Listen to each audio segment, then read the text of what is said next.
Hey there. My name is Alexis Tudor, and on behalf of the Great Basin Observatory, I'm here to tell you about novae, technology, and the intersection of both in my project, mapping the light curve of novel nova AT 2019 TLU. But first, let me tell you a little bit about myself. I'm currently a senior at the University of Nevada Reno, studying computer science and engineering and minoring in astrophysics.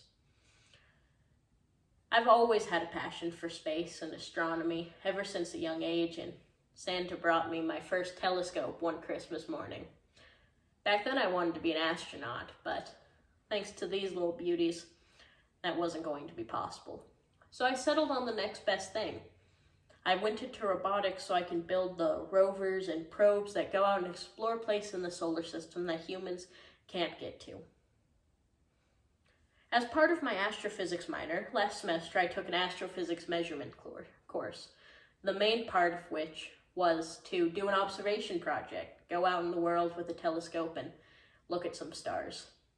I settled on the fun but impractical idea of capturing the light curve of a transient nova, a brief, bright explosion amongst the stars.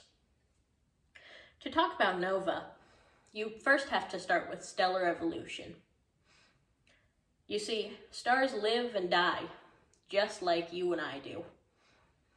If a little larger and more explosively. Supermassive stars explode in a fire explosion and become black holes or neutron stars. But the origin of our nova is a little more humble.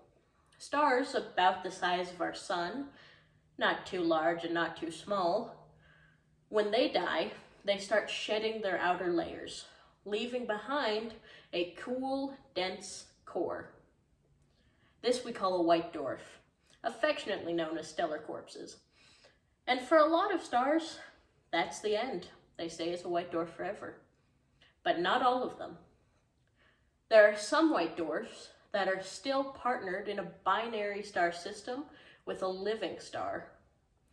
As these stars circle around each other, the white dwarf can suck matter off of the top of its binary partner, accreting on the surface of the white dwarf until it gets hotter, spinning faster, until boom, violently, this layer is cast off. This is what we call a nova, and the star can become 10,000 to 1,000,000 times brighter, just like that. Now, the problem with capturing a nova is that white dwarfs are very dim to begin with, and even 10,000 or 1,000,000 times brighter is not always that bright. And the Celestron telescope we were provided from UNR did not cut it for most of the novae.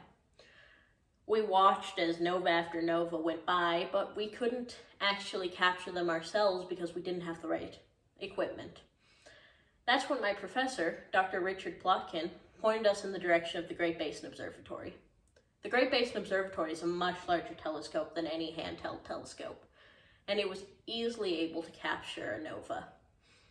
That's when AT 2019 TLU was reported to have gone nova, and we started recording immediately. We wanted to capture a photometric light curve, and photometry, much like a similar word, photography, is basically the art of taking a photo of the sky and trying to tell the brightness of a star from that photo. So we started to take these images of the sky, and we came into a small problem. Discovering the magnitude, that's the brightness, of the star for every day of data we had was time-consuming. It was hard. It required complex calculations by hand. With my computer science background, I knew there had to be an easier way to automate it.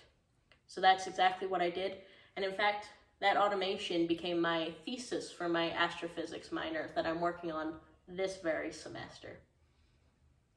Well, along with my automation software and the data we got from the Great Basin Observatory, we managed to create this light curve that you see right in front of you. As you can see, we captured the peak of the light curve and the start of its descent back into fading into oblivion. Overall, this project was a great experience and a fulfillment of a lifelong dream of becoming an astronomer, and I couldn't have done it without the Great Basin Observatory. I hope you found this informative and entertaining, and thank you for your time.